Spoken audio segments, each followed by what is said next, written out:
Hi there, and welcome to our channel. My name is Joe-Attahs, And I am Joseph. and we And we are are the the Joe-Attahs.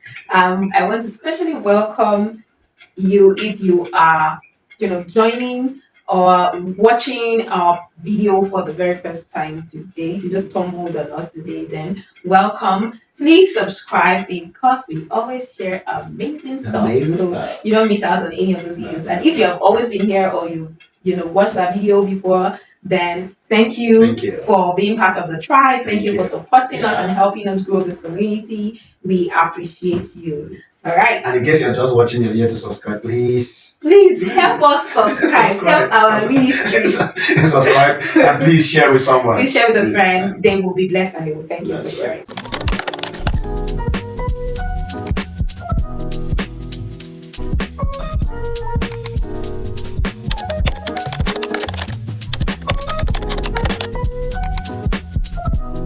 All right. So what are we talking about today? Yeah. So today we are going to be talking about intimacy in marriage. Intimacy. Yeah. In marriage. Intimacy.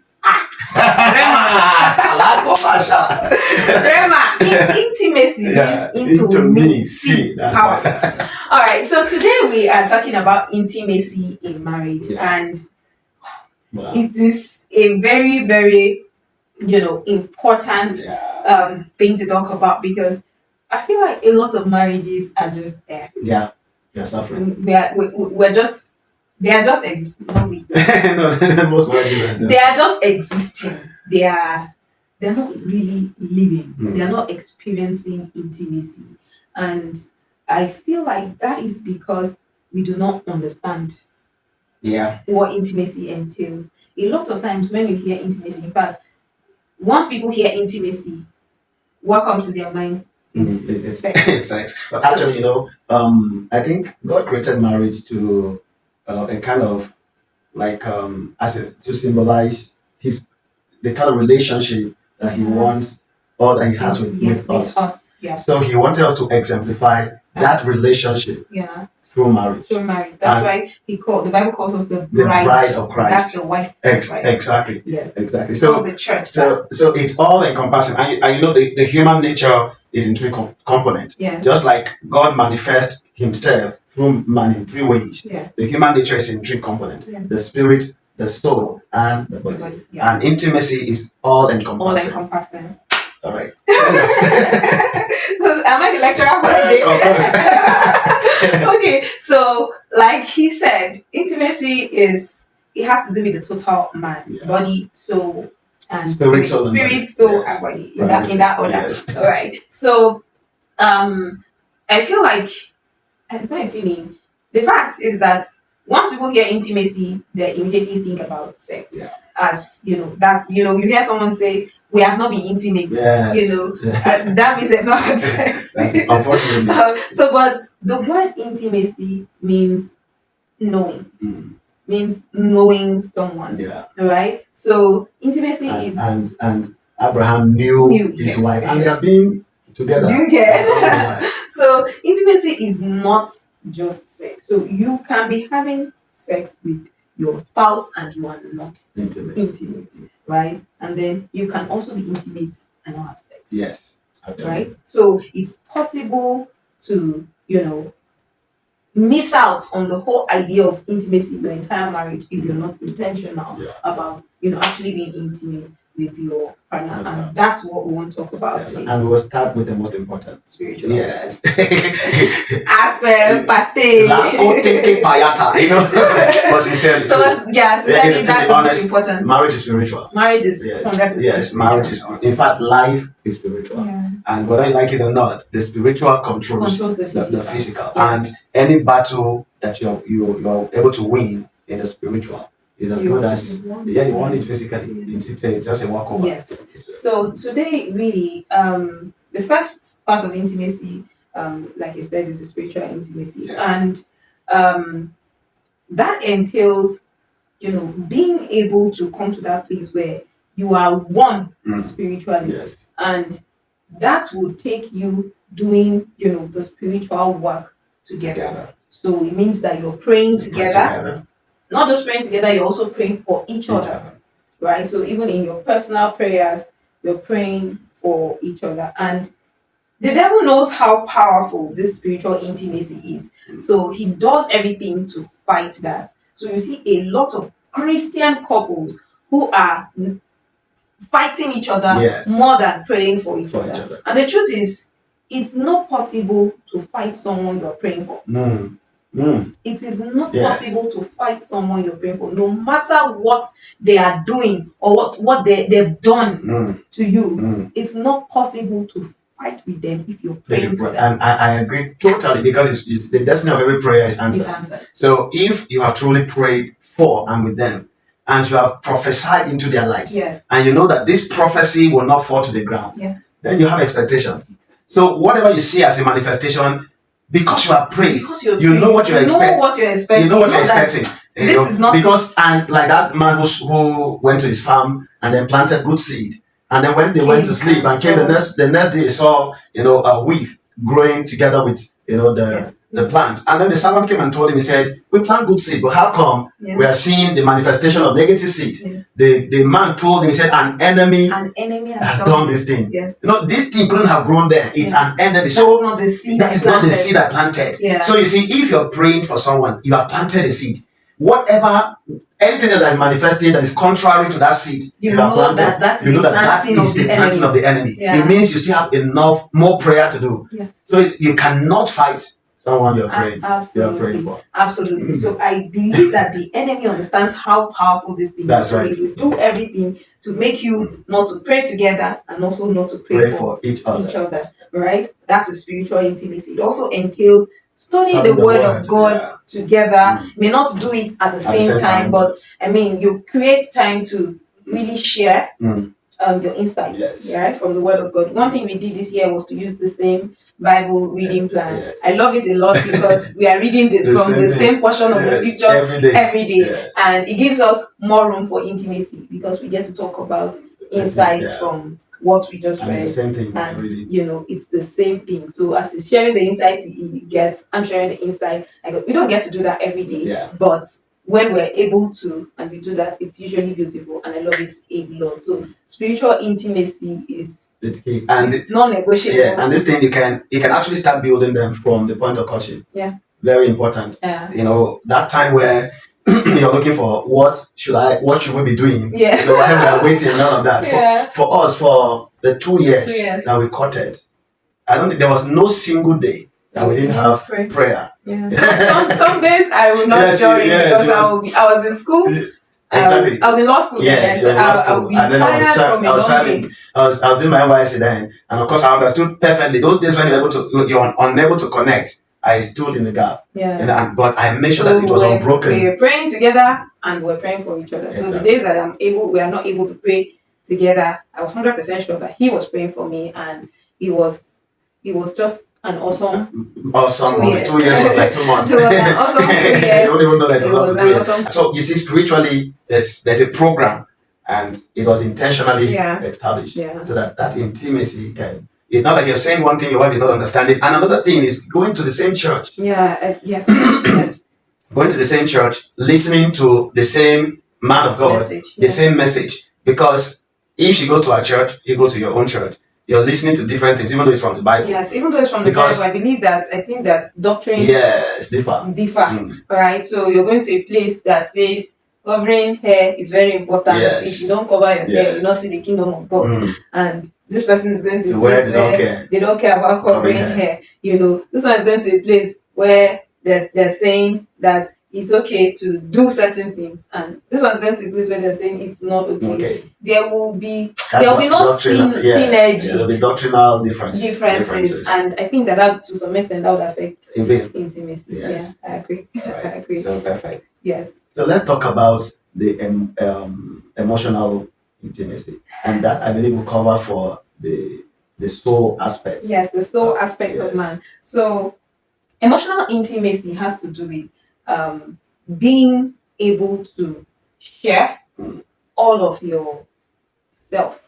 That's when I mean yourself, I mean that your mind, your thoughts, your feelings, your fears, your your pain, your excitement, your frustration, your excitement, just being able to share all of yourself, your aspirations, just generally being able to share. When I mean yourself, I don't mean your body now. I mean everything on your inside, your thoughts, just even the random ones, the serious ones, just generally everything that goes on in your inside, being able to share it with your spouse, and not just that you're able to share, but that you know that you will not be judged. Exactly. Very and important. That what you're sharing will not be used against you later, or flipped and flipped and flipped until it means something else. That you share, and that the person would try to empathize, even if they don't fully understand. You don't necessarily need to understand how someone feels. So a lot of times people share stuff with someone and they go like, I understand how you feel. A lot of times you don't understand. Don't. And the truth is, it doesn't make someone feel better to say, I understand how you feel. A lot of times, truly, when someone is sharing a painful experience, they don't really expect that you should understand. So saying I understand sometimes is even downplaying on how they feel. Yeah. So you can empathize without really understanding. Empathy is just trying to put yourself in their shoes and try to feel how they feel with them. Trying to, get on the same plane with them. Oh, you felt this way. Oh, wow, that must have been painful. That must have been hard. I'm sorry about how you feel. And you have to go through. Yes, I'm sorry that you had to feel that way. You don't necessarily need to understand to empathize. So the fact that you validate how someone felt also doesn't mean that it's okay for the person to feel that way. Yes. It doesn't mean that you are encouraging the person. For instance, if someone is sad, you understanding that the person is sad and empathizing doesn't mean you're encouraging the person to remain sad. No, it is just understanding that, oh, the person actually felt that way, and not making the person look stupid or feel odd for feeling that way. Because you don't know the number of thoughts, the thought process, and all the emotions that came together to bring the person to that point of feeling that way. So you shouldn't downplay how someone feels. Yes. So that's emotional intimacy, knowing that you can share everything, all of you, with someone, and the person will empathize, and the person will not also judge you. Not and judge. And actually, it looks like it took me a long time to really. Public confession. Jesus Christ!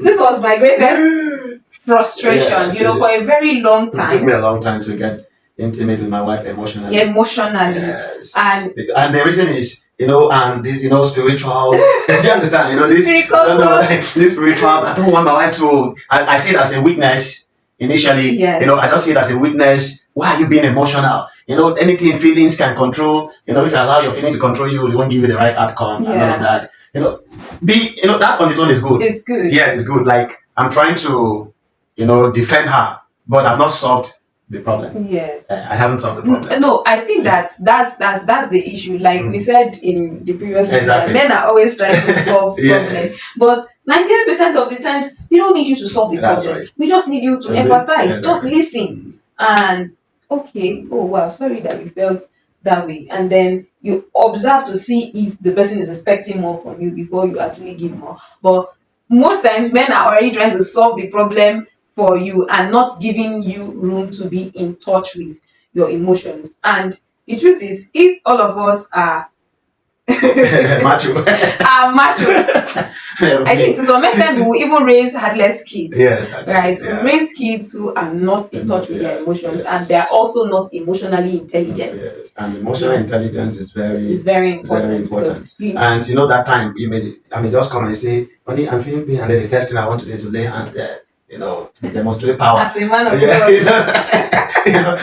That's on its own is good. But you see, the first thing the woman wants is not. She knows that you are a man of God, and she knows that God answers your prayer. Yes. But she wants empathy. Yes. She wants empathy. Yes. Oh, you feel that? Okay. Oh, sorry. It is well with you. Father, in the name of Jesus, we cause the pain. Yes. You see, what you have done is that number one, you identify with the fact that she's feeling the pain. And then number two, you took authority according to your office to address so she'll appreciate it more. It took me, I've come of age now, still not for me. We go buy that. You have tried. I've come of age. You have come a long way.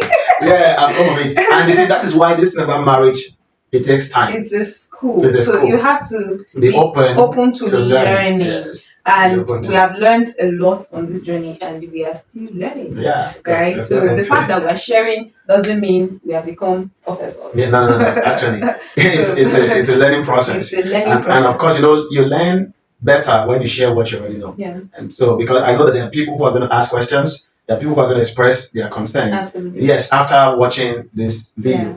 And it's also going to prompt us to know more and then to also understand how people are responding in this area. People have different experiences. And of course, like you were saying something, this emotional intimacy goes beyond how you feel. Yes. It has to also do with your mental state of your mind. Yes, absolutely. Because women are thinking beings. Are thinking humans. We think a lot. We are wired to process things, in our minds. We go on and on trying to process things in our mind. Men are straight to the point, with things, and they focus on one thing and just get it done. While we are processing 100 different things in our minds at the same time, right? So I think that tends to lead to overwhelm generally, because overwhelm is a state of the mind, not a physical state. Yeah, you can wake up and not do anything but be overwhelmed because you had a lot on your mind. So you are thinking about what the children will take to school, like we have talked about it a million and one times. And I've not gotten my answer yet because I've not decided. I'm still thinking about it. You're thinking about, if the uniforms are ironed, you're thinking about what hair that the other person is going to make. You're thinking about, I need to replace this one has finished, this one has finished. The men, they are mostly unaware of what has finished and what is there.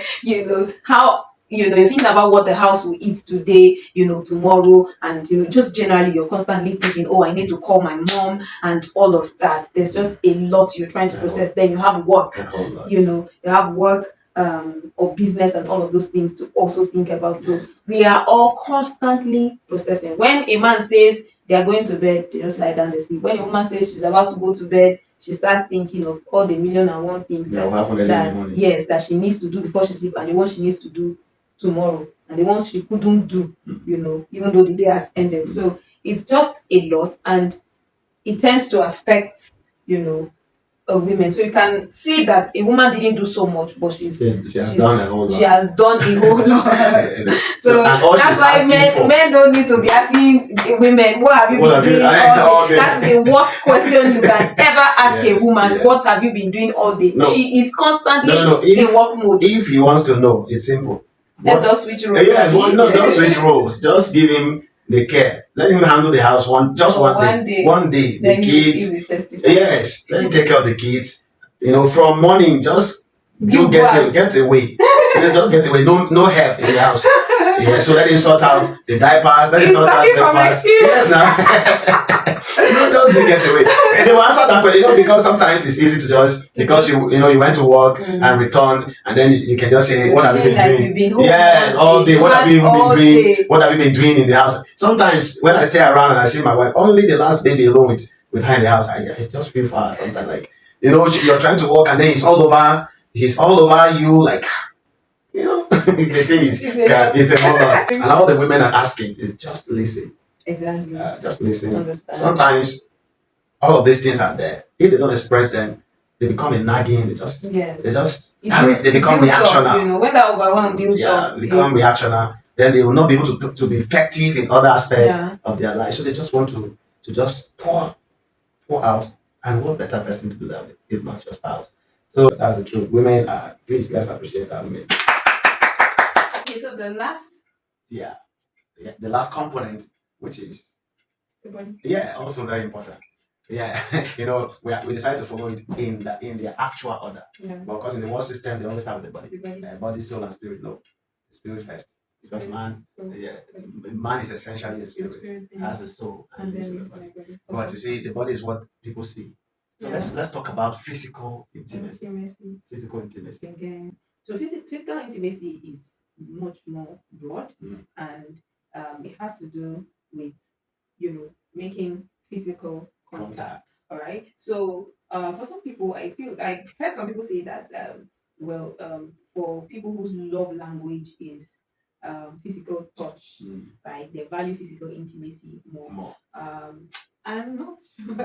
I'm not quite sure about that. I believe that everyone desires physical intimacy to a great extent, right? And physical intimacy has to do with everything that requires body contact. Like holding hands, patting, like squeezing, patting, hugging, kissing, um, just generally everything down to sex and everything that has to do with physical contact. And the one of the biggest challenge, right, that I've observed in marriage is that men tend to expect um, sex from women that they've not been physically intimate with.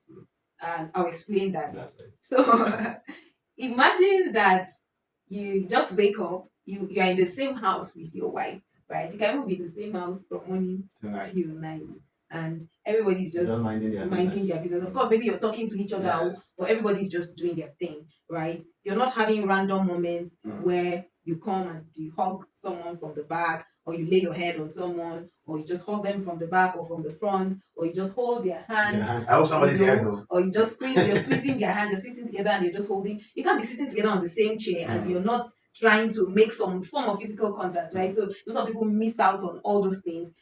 You're sitting together on the same chair and your leg is not touching each other. Why? You can't be sitting on that chair and your leg will still be touching. Just stretch it. So that's why the leg is long. Yes, maximize every opportunity to get some form of physical contact, right? Some form of physical touch. Make sure that with every opportunity you get, you are making some form of physical contact, whether it's just randomly pecking or kissing or hugging from the front or from the back, or just holding a hand or patting.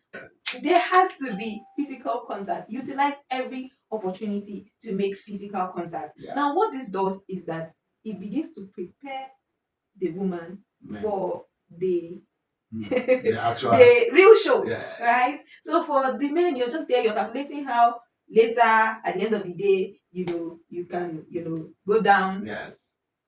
And it will work for you. But for the woman, because like we mentioned earlier, a lot on her mind. There's a lot on her mind. There's a clutter that she needs to deal. She needs to deal with all of that clutter that is on her mind. And if all you're just doing is just moving about your business, you're not trying to give her, prep her mind for the activity that you're expecting later, right? And then she is now overwhelmed from everything she has had to deal with during the day. And then the only thing that is remaining on her mind is how she's going to lie down and just sleep. Then you now come and you're expecting show. Okay, you go suffer. And you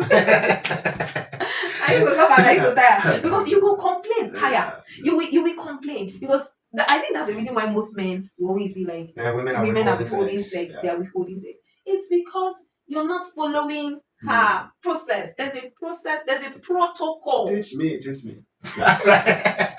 There's a protocol to this thing. It doesn't just happen because from everything that we've come to understand is that for men, sex is more physical than emotional and mental. For women, it is more emotional and mental than physical. So it's easier for a man to even sleep with a woman he has zero feelings for. And even after sleeping with her, he would still have zero feelings for her. Yes. But for a woman, it is very difficult to sleep with someone she has no feelings for. And if there were no feelings, then rest assured that after the act, she will begin to develop something for that person. So that goes to show you that women are more emotional about this thing.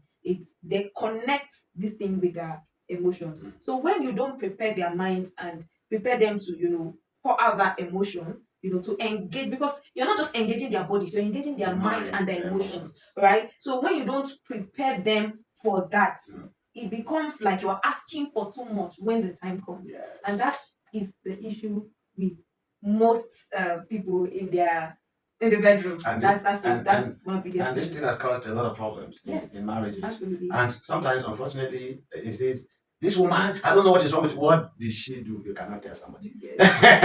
You know? So, and the truth is, anything you don't want to talk about, those are the things you should talk about. Because that is actually where the problem is. Because openness is one of the things the Bible says, and both of them were naked and they were not ashamed. That is, there was transparency, there was openness, and they could see through into and through each other. And I remember one scenario where a certain lady was telling you that how privileged you were, because she noticed that we moved into a certain neighborhood, and then we always take a walk in the evening, holding hands. For us, to us, it's been a culture. It's normal. Like, we didn't say anything, but you can see the way this woman was talking about it. It's like it's something she has. A big deal. It's something she has never experienced.